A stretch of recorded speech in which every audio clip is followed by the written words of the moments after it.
अस्सलाम वालेकुम, मैं हूं शाहिद हुसैन। अमीन अनवर मेरे साथ मौजूद हैं। इस वीडियो में ख़ास तौर पर हम बात करेंगे नाजिम जोखियों कत्ल केस के हवाले से।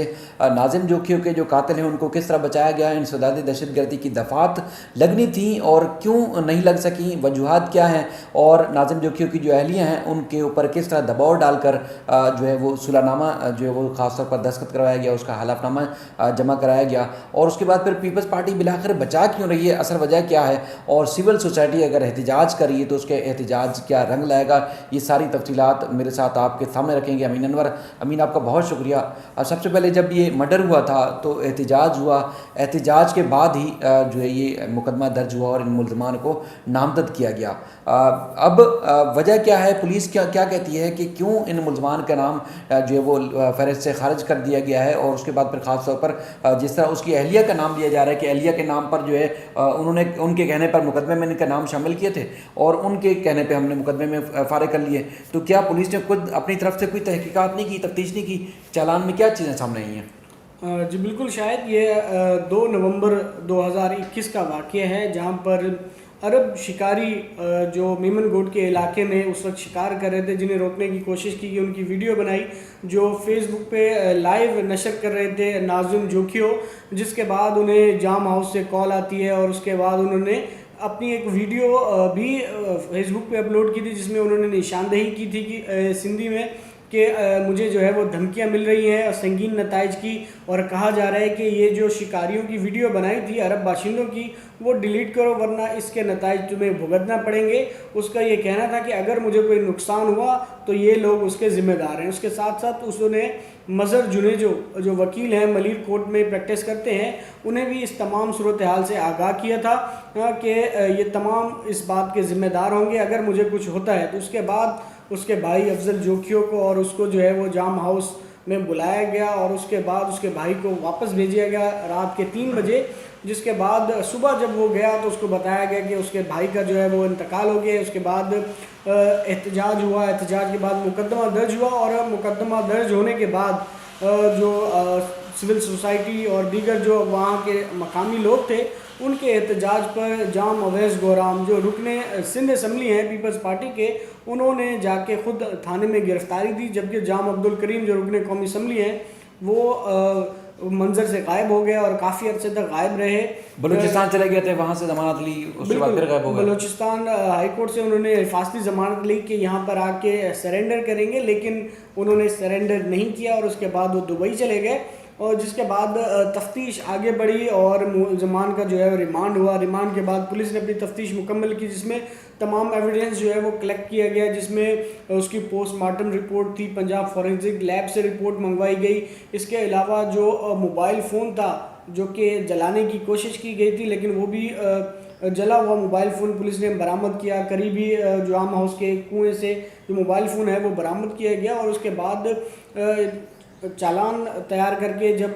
जुडिशल मजिस्ट्रेट मलिर की अदालत में पेश किया गया, तो उससे पहले ही जब 5 मुलज़मान की ज़मानत मनसूख की गई एडिशनल डिस्ट्रिक्ट एंड सेशन जज मलिर की जानिब से, तो उन्होंने भी अपनी ऑब्जर्वेशन में यही कहा कि इस वाक़े से माशरे में जो है वो खौफ व हिरास पैदा हुआ है और इस मुकदमे में दहशतगर्दी की दिफात का इतलाक़ होता है। ताहम उन्होंने जो हतमी फ़ैसला था वो जुडिशल मजिस्ट्रेट के ऊपर छोड़ा, क्योंकि चालान उनके सामने आना था, जिसके बाद जुडिशल मजिस्ट्रेट ने भी यही कहा कि इस मुकदमे में दहशतगर्दी की दिफात का इतलाक़ होता है और इस मुकदमे का जो तमाम रिकॉर्ड है वो दहशतगर्दी की अदालत में जो है वो भेजने का कहा था। तफ्तीशी अफसर को ये हुक्म दिया था कि इस केस का जो चालान है वो इंसदाद दहशतगर्दी की अदालत में जमा कराया जाए। तो उसके बाद फिर ये इतनी ताख़ीर क्यों की गई? प्रोसिक्यूशन खुद मिली हुई थी, पुलिस मिली हुई थी, सूबाई हुकूमत इसकी मामलत कर रही थी, क्या वजह थी कि इतने तवील अरसे तक अदालत का हुक्मनामा सामने आने के बावजूद तफ्तीशी अफसर ने इंसदाद दहशतगर्दी की दफ़ात लगाने के बाद चालान जमा क्यों नहीं कराया? हाँ जी बिल्कुल, शायद ये 7 फरवरी का ऑर्डर था जिसमें जुडिशल मजिस्ट्रेट मलिर ने ये ऑर्डर किया था कि अगले 3 दिन में जो है वो केस का चालान वहाँ पे जमा कराया जाए। लेकिन उसके बाद जो प्रोसिक्यूटर जनरल से हमारी बात हुई थी इस हवाले से, क्योंकि बहुत सारे लोग सिविल सोसाइटी और वकला ये कह रहे थे कि चालान में ताख़ीर की असल वजह जो है वो प्रोसिक्यूशन डिपार्टमेंट है। इसके बाद हमने प्रोसिक्यूटर जनरल से रब्ता किया था, जिसके बाद उन्होंने एक स्कूटनी नोट हमें दिया और उनका ये कहना था कि 22 फरवरी को जो केस के तफ्तीशी अफसर हैं इससे पहले एक बात बता दूं कि इससे पहले केस के जो तफ्तीशी अफसर थे वो डायरेक्ट चालान लेके चले गए थे इंसदाद दहशतगर्दी की अदालत जमा कराने, तो उन्हें वापस कर दिया गया कि पहले इस चालान की स्क्रूटनी कराएं और उसके बाद जो है वो यहाँ पे जमा होगा। उसके बाद उन्होंने 22 फरवरी को यहाँ पे चालान जो है वो प्रोसिक्यूटर जनरल ऑफिस में स्क्रूटनी के लिए जमा कराया। तो उसके बाद 12 खामियों की निशानदेही की गई थी, जिसमें बताया गया था कि अरब बाशिंदों के जो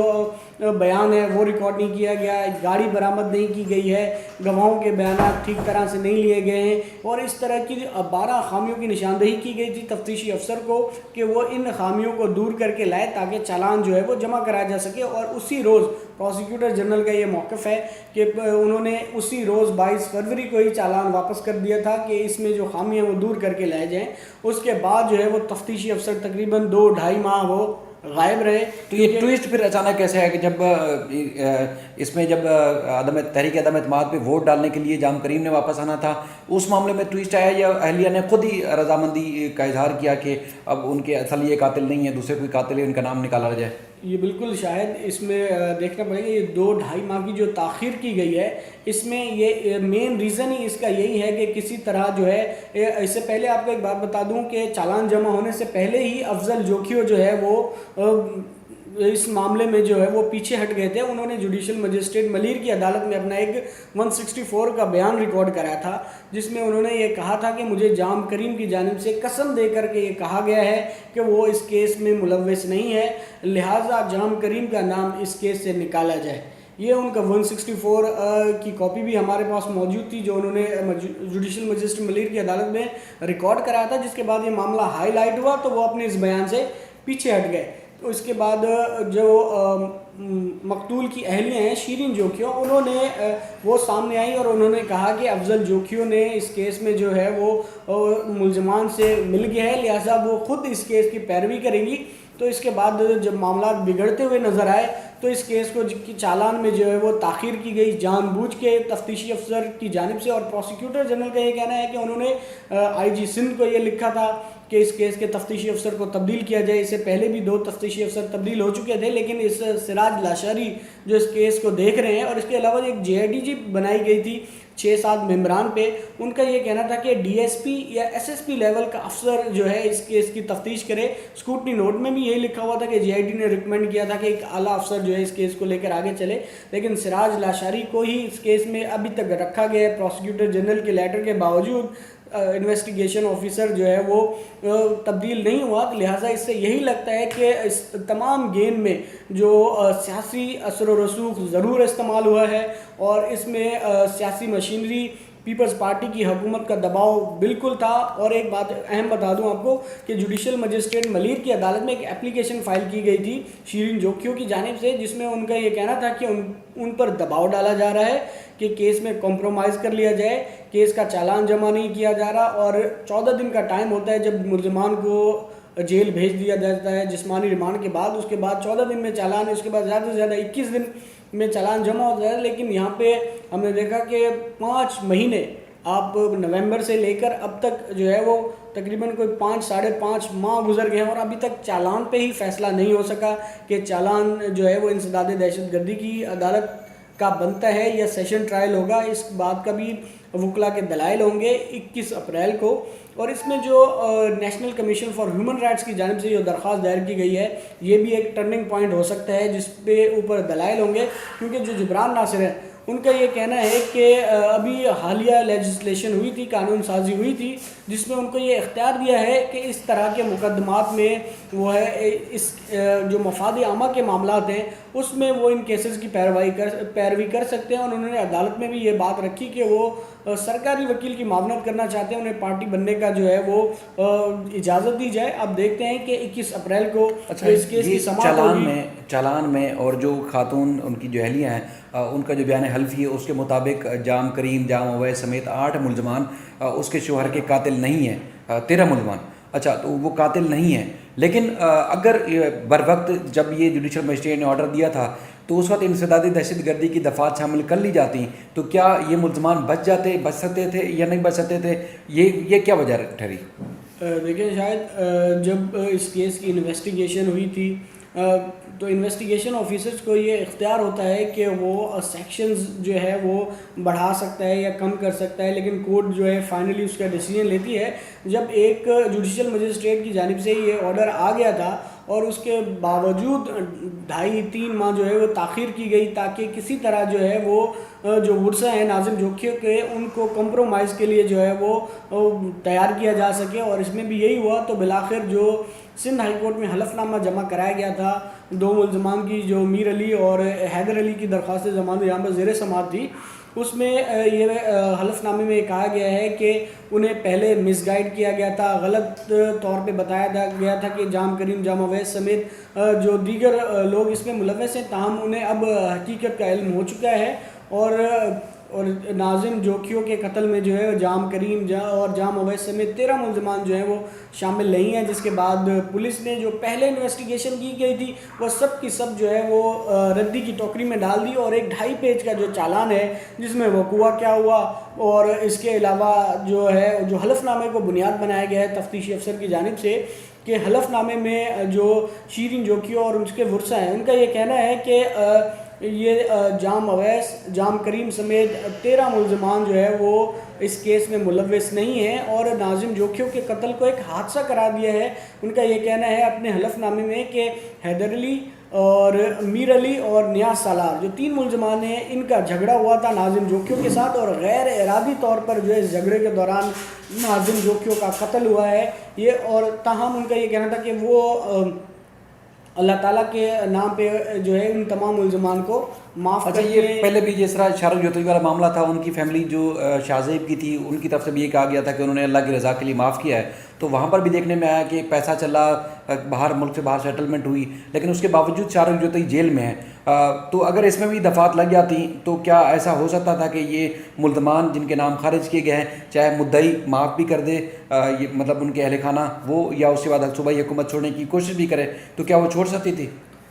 जी बिल्कुल। ये जो ह्यूमन राइट्स एक्टिविस्ट हैं एक तो ये भी इल्ज़ाम आयद कर रहे हैं कि जैसे ही वफाक में PTI की हुकूमत तब्दील हुई है उसके बाद इस सारी सूरत हाल का फ़ायदा उठाया गया है और जाम करीम को फैसिलिटेट करने के लिए और उनके भाई को फैसिलिटेट करने के लिए, और केस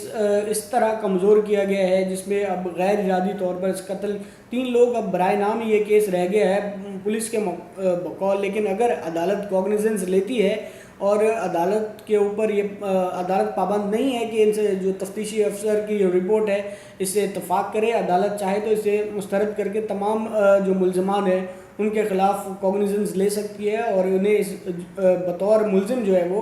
ट्रीट किया जा सकता है। लेकिन अगर शाहरुख जोतई के केस की बात करें तो इसमें भी यही हुआ था कि हमने देखा कि सिंध हाई कोर्ट का जो अपीलेट बेंच था उसने अपील में शाहरुख जोतई व दीगर मुल्ज़मान को जो सज़ाए मौत हुई थी उससे उम्र कैद में तब्दील करके केस सेशन ट्रायल को भेज दिया था रीट्रायल के लिए, और जहां पर उनकी 5-5 लाख रुपए में ज़मानत मंजूर हुई थी। तो उसके बाद फिर यही इसी तरह की जो सिविल सोसाइटी थी उन्होंने सुप्रीम कोर्ट में दरख्वास्त दायर की और उसके बाद दोबारा ये केस सुना गया और मुल्ज़मान जैसे यानी कि शाहरुख जोतई और दीगर जो थे उनकी ज़मानत खारिज हुई और केस दोबारा से हाई कोर्ट को अपील जो है समाअत के लिए भेजी थी, जिसकी वजह से वो आज भी जेल में, यानी कि इंसदादी दहशतगर्दी की दफ़ात अगर उसमें शामिल हो जाती तो ये मुल्ज़मान बाहर नहीं आ सकते थे, किसी भी सूरत नहीं बच सकते थे। तो सिविल सोसाइटी एहतजाज भी कर रही है, ये एहतजाज कितना फ़ायदेमंद होगा, क्या दबाव डाल पाएगी, क्या जो मकतूल है उसके अहल खाना को इंसाफ दिला पाएगी या नहीं? देखें, शायद शाहरुख जोतई ऑलमोस्ट जेल से बाहर आ चुके थे, उनकी ज़मानत मंजूर हो चुकी थी। सिविल सोसाइटी की जानिब से एक दरख्वास्त भेजी गई थी सुप्रीम कोर्ट, जिसमें सुप्रीम कोर्ट ने उस दरख्वास्त को सुओ मोटो में कन्वर्ट करते हुए इसका नोटिस लिया और फिर तमाम रिकॉर्ड यहाँ से मंगवाया। शाहरुख जोतई और तमाम मुल्ज़मान को तलब किया गया, वहीं से इनकी ज़मानतें मनसूख करके जेल भेजा गया और सिंध हाई कोर्ट को ये डायरेक्शन दी गई कि वो इस केस में स्पेशल बेंच जो है वो तश्कील दें और इसकी दोबारा समाअत करें। जिसके बाद एक स्पेशल बेंच ने सज़ाए मौत को उम्र कैद में तब्दील कर दिया, लेकिन ATA की जो सेक्शन थी, जो दफ़ात थी, वो बरकरार रखी गई और इसी वजह से अभी तक शाहरुख जोतई जो है वो जेल में है। और इस केस में भी अगर ऐसा होता है, दहशतगर्दी की दफ़ात लग जाती हैं, चालान मंजूर हो जाता है, तो फिर इन मुल्ज़मान का बचना जो है वो बहुत मुश्किल हो जाएगा और इन्होंने जो भी असर व रसूख इस्तेमाल किया है, जो पैसा खर्च किया है, वो तमाम का तमाम ज़ाया जाएगा। और शाहरुख जोतई केस में भी इसी तरह हुआ था, हमने देखा था कि जो भी पैसा लगा जो भी कंप्रोमाइज़ हुआ, लेकिन वो किसी काम का नहीं हुआ। जब इंसदाद दहशतगर्दी की दफ़ात लग गई तो फिर उसके बाद मुलजमान को इसका कोई फ़ायदा होते हुए नज़र नहीं आ रहा। चलिए, आपका बहुत शुक्रिया, आपने अपना कीमती वक्त दिया।